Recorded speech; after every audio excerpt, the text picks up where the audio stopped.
Let's talk about DocuSign, our last company for the day. DocuSign symbol is DOCU, then the software application industry. This was actually another hot company.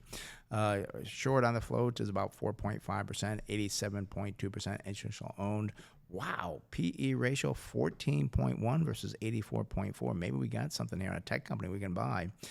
Price of sales 5.2 versus 6.8.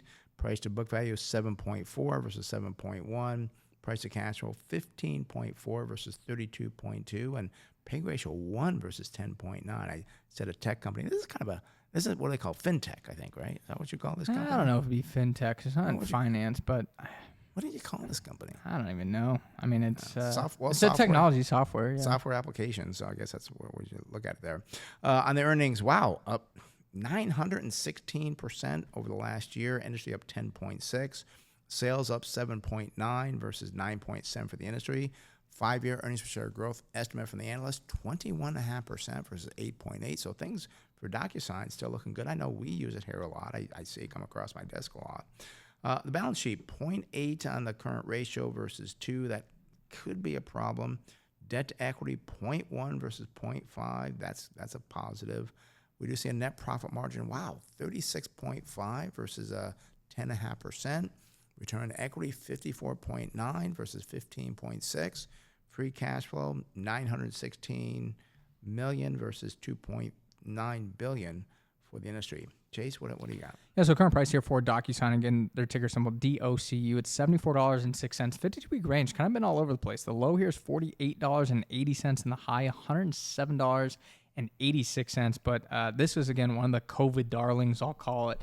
It eclipsed $300 per share back in 2021. Wow. So, I mean, it's definitely kind of fallen from those good graces essentially to a much more, I'm going to call it, realistic price.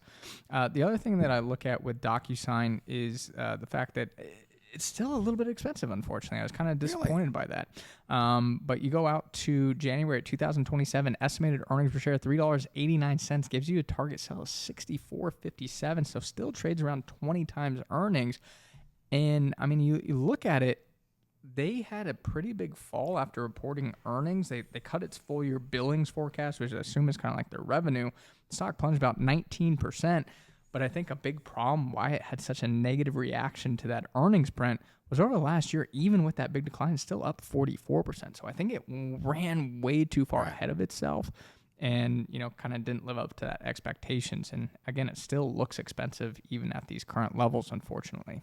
And I know there's not much of an increase from 2026 to 2027 on the earnings estimates. I'm wondering if that's because of the real estate. I mean, real estate has definitely slowed down. We talked to realtors. Yeah, well, not some as much as we used to. And I think DocuSign is really big on that. We use it. I mean, more of the operations of the... Yeah, I know Charles Schwab, when we send out applications, they'll use it. I do know there's other ones out there now, too, though, like DocuSign. One of the firms I work with, they use this company called HelloSign. So I'm not sure how much of the market they control, but I'm pretty sure it's a large percentage.